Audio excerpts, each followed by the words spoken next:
Cher public, nous vous invitons à prendre place confortablement et à fermer la sonnerie de votre téléphone cellulaire. En cas d'incident, veuillez repérer les sorties de secours les plus près de vous. Bon divertissement. 1, 2, 1, 2. OK, c'est bon, on peut y aller.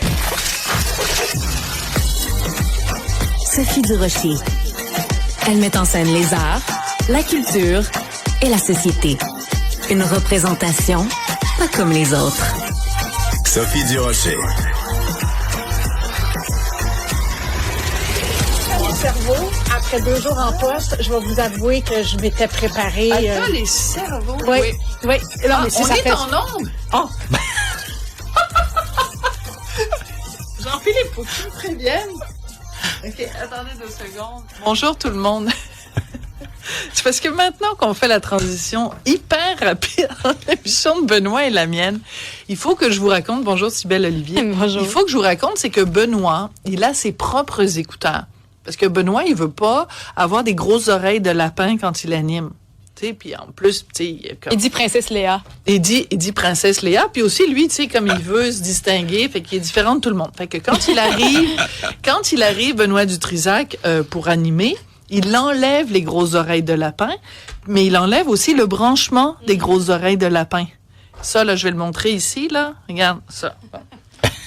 Moi, quand j'arrive, il faut que je rebranche les grosses oreilles de lapin. Puis les grosses oreilles de lapin servent à quelque chose, c'est que l'équipe, je tiens à saluer Joanie Henry, je tiens à saluer Jean-Philippe Leroux, je tiens à saluer Fred Bastien, je tiens à saluer Hugo Veilleux. Toute cette équipe-là, s'ils veulent me parler, ça prend les oreilles de lapin. Fait que là, Jean-Philippe pouvait pas me dire, Sophie, arrête de dire des niaiseries puis de parler de ta vie privée. On est en onde. Alors, bonjour tout le monde. Vous savez maintenant pourquoi j'étais en train de parler avec mes invités, comme si je ne savais pas que j'étais en onde, et en effet, je ne le savais pas. Bonjour, Cybèle Olivier. Bonjour, Sophie.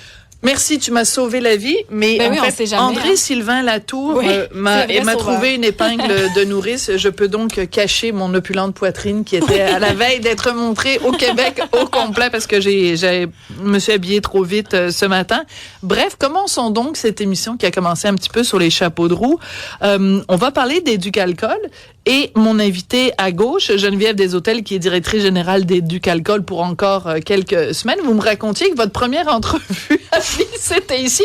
Ben, vous aussi, je pense qu'on vous a entendu en ondes, Geneviève. Alors, vous avez pas le choix. Ça me fait plaisir, mais c'est effectivement quand je suis rentrée comme DG d'Éducalcool, donc en janvier 2022. 3 janvier, je reçois une demande. Sophie Durocher veut vous parler de alcool et cerveau. Avez-vous eu peur?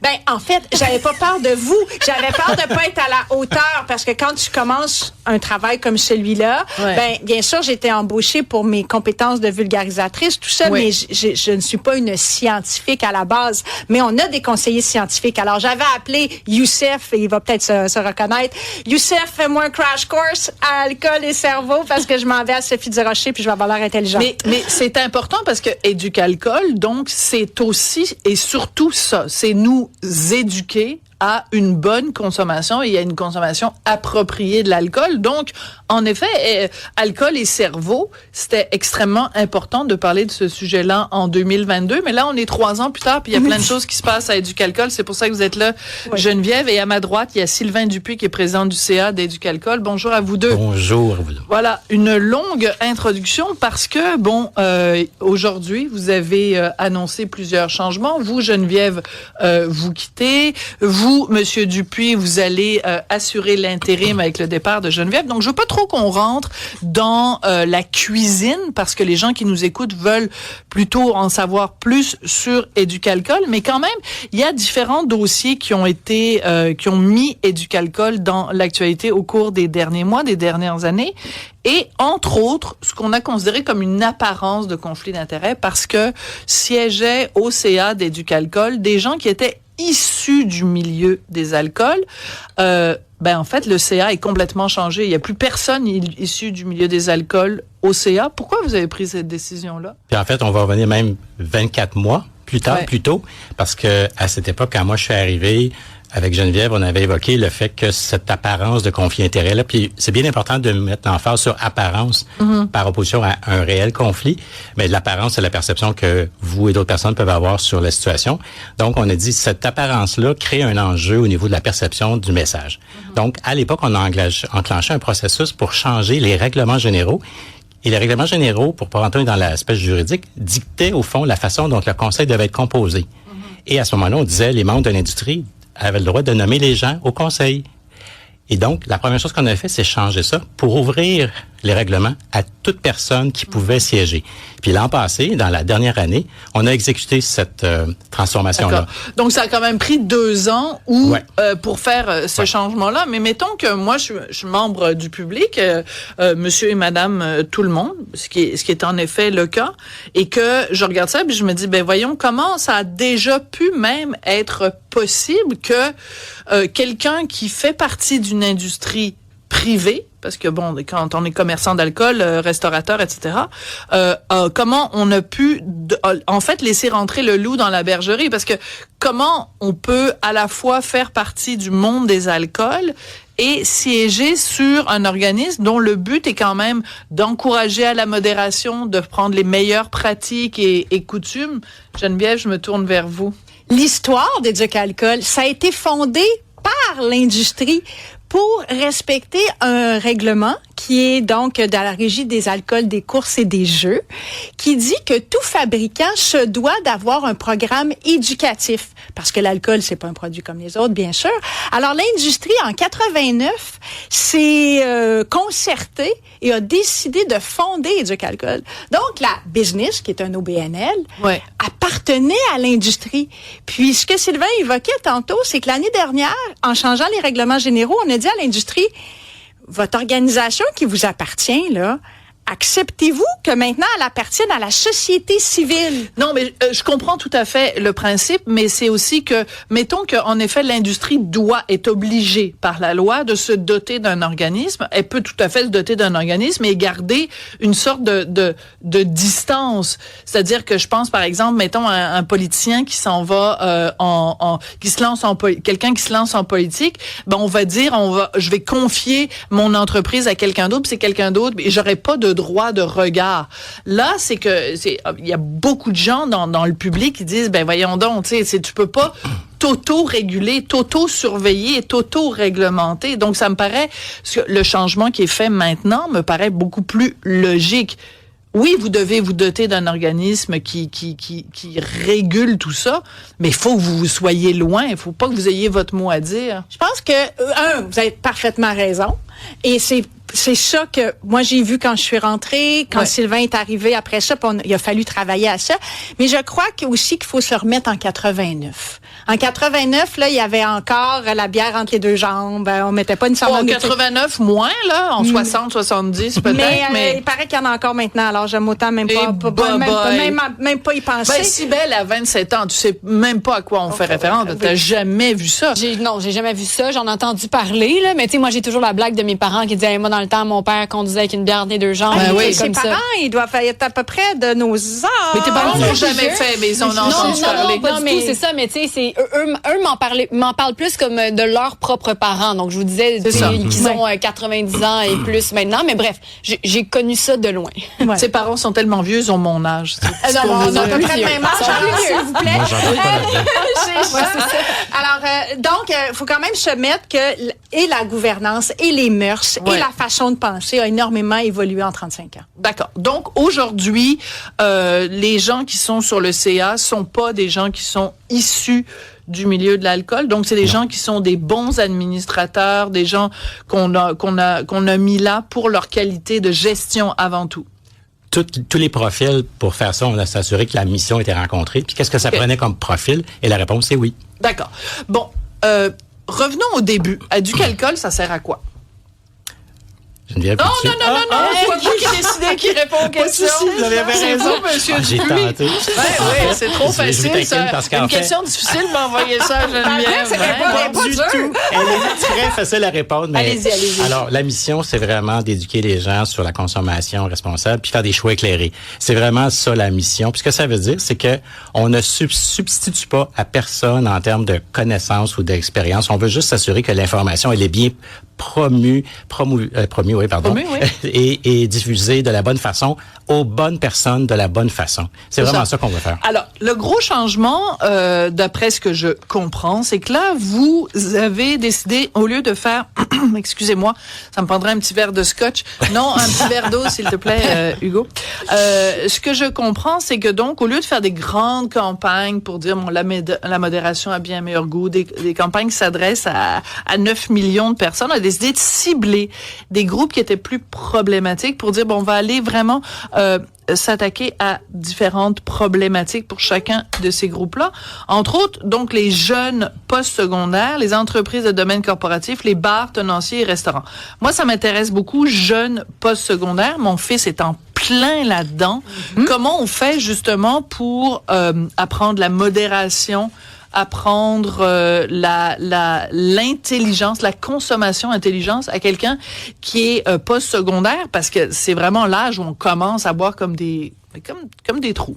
Oui, ben, c'est toute Il y a l'expérience. beaucoup de binge drinking. Oui, puis il y a la recherche de l'effet, hein, Oui. c'est clair. Puis on a tous eu 19-20 ans, alors on peut s'imaginer aussi que c'est un moment où on veut expérimenter.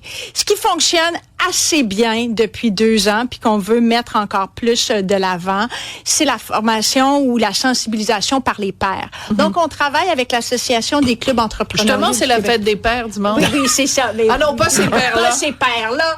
Mais donc... Si belle sur 10? Ah non, c'était très bien. Ah, Je vais aller avec un... Non, mais un chiffre, c'est combien? Ben là, 6. En tout cas. Moi, j'ai trouvé. Donc, la fameuse... pairs, donc les semblables. Les semblables. C'est-à-dire que nous, on donne des outils aux jeunes qui, eux, à travers leurs activités, que ce soit des 5 à 7 réseautages, enfin, tout ce qu'ils font, passent des messages de sensibilisation, de consommation responsable, de alcool au volant, etc., à leurs pairs eux-mêmes. Alors, au lieu de moi, 52 ans, qui vient leur faire une conférence de, vous savez, c'est important, puis veux pas... Ils vous écouteront pas. Pas tant, hein, on va être honnête. Par contre, quand eux choisissent des activités où justement ils vont faire des vox pop avec. Tu sais, ils ont plein d'idées là auxquelles même nous on penserait pas, mais nous on les propulse, on les finance puis on les outille. D'accord. Alors c'est ça qu'on fait, qu'on veut faire de plus en plus avec les 3 cibles que vous avez nommées. Le problème d'Éducalcool pendant longtemps a été une question de perception. C'est-à-dire que on a souvent eu cette perception-là que on se faisait parler un petit peu comme des enfants. Puis là, tu sais, si vous êtes une femme, puis là, il y a des petits bonhommes, puis des petits dessins animés, puis tu sais, des gamins gna gna gna, puis ah, mon Dieu, c'était... Enfin, bon, bref, je me suis engueulée, je sais pas combien de fois avec Hubert Sassi, que je salue ici, qui est maintenant devenu un ami, puis on déguste des bonnes bouteilles ensemble. Bon. Mais, cela étant dit, comment on fait pour utiliser le bon ton? Là, on parle des gens post-secondaires. Là, je me tourne vers vous, Monsieur Dupuis. Oui. Comment on fait pour utiliser le bon ton pour pas que ce soit moralisateur, puis en même temps que le message passe? Parce que, par exemple, il y a des endroits où, sur les bouteilles d'alcool, c'est écrit, genre, comme la cigarette. La cigarette tue. Sur les bouteilles d'alcool, l'alcool tue ou l'alcool cause d'énormes problèmes de santé. On n'est pas rendu là pantoute au Québec. Non, par contre, si je reviens sur sur ce point-là particulièrement, puisqu'on trouve la façon d'adresser les enjeux, on vient sur l'exemple des postes secondaires. La posture qu'on va avoir ou qu'on avait initialement, c'est une posture très masse, très large. On touche un grand public sans que ça touche la personne. Ce que Geneviève évoque, c'est la capacité de parler le bon langage aux personnes de la façon dont elles peuvent l'écouter avec les bons réseaux. Et c'est cette façon-là qu'on n'a pas encore mis en place puis qu'on va commencer à faire en fonction de nouvelles stratégies. Bon, alors vous allez aller sur TikTok, évidemment, puis là, vous allez faire des messages de yo, puis tout ça, puis là, Sébastien, il va être là comme un yo pour parler aux jeunes. Il faut absolument qu'on parle du point 0,5. Moi, c'est vraiment un dossier. Je ne comprends pas encore comment ça se fait qu'au Québec, on est la seule province à travers tout le Canada où on est encore à 0,08. votre position a pas toujours été claire. Peut-être que c'est une bonne idée aujourd'hui de dire clairement, êtes-vous pour, êtes-vous contre? Je sais que vous mettez des nuances puis tout ça. Donc Geneviève, c'est quoi la position officielle de Éducalcool sur le 0.05? Vous allez probablement trouver ça étrange, mais bien qu'Éducalcool, justement, de l'époque d'Hubert Sassi, que vous connaissez bien, était de tous les débats, dont celui du 0.05. Quand on regarde la mission puis qu'on vous parle des cibles, c'est pas la mission d'Éducalcool de se positionner sur une question comme celle-là. Et c'est... Non, attendez juste 2 secondes, parce que là, je sais que il vous reste juste quelques semaines à Éducalcool. Vous partez en juillet. Mais vous nous laissez avec un énorme point d'interrogation, parce que si Éducalcool se prononce pour nous dire, si vous êtes une femme, vous devez pas boire plus que ci, puis vous êtes un homme, vous devez pas boire plus que ça, mais que vous avez pas de position officielle sur le 0.05 parce que vous considérez que c'est pas dans votre mandat, je vais un peu vous taper sur les doigts, Geneviève. Mais je vais vous dire que le fameux « si t'es une femme ou t'es un homme », c'est pas non plus Éducalcool. C'est la santé publique, non, mais et je pense que ça vaut la peine qu'on ait cette discussion-là. Je sais pas si on va avoir le temps d'aller jusqu'au bout de ça, mais c'est pas les normes d'Éducalcool. Puis pendant tellement on a déjà vu des publicités. Oui. Donc, c'était quoi? C'était pas vous qui faisiez ces publicités-là? C'était Éducalcool qui reprenait les messages de la santé publique. Mais c'est pas des normes d'Éducalcool. Au même titre que si demain matin, on ajoutait la limite administrative de 0.05, Éducalcool pourrait choisir dans ses interventions auprès des bars, auprès des jeunes, tout ça, de diffuser le message. Mais ça veut pas dire que le message vient de nous ou d'un positionnement. Demain matin, il y a une commission parlementaire sur le 0.05. Ouais. OK? Éducalcool y était en 2007. Ouais. OK? En 2025, vous pouvez vous retourner vers Sylvain, mais non, on serait pas là. Ça veut dire que quand le gouvernement établit des règles, vous avez le droit d'être en désaccord. C'est que vous participez pas au débat.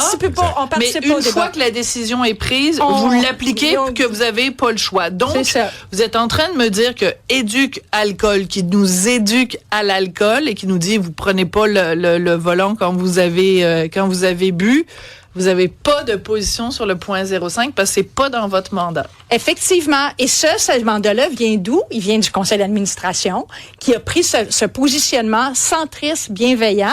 Moi, là-dedans... parlez-moi pas de bienveillance. Je suis désolée. Là, vous allez me donner de l'urticaire ou de l'eczéma. Là, mais pourquoi on parle de bienveillance au lieu de parler de moralisateur? Parce que si on n'est pas bienveillant... c'est moralisateur de parler de bienveillance. Là. Je serais pas d'accord avec ça, mais bon.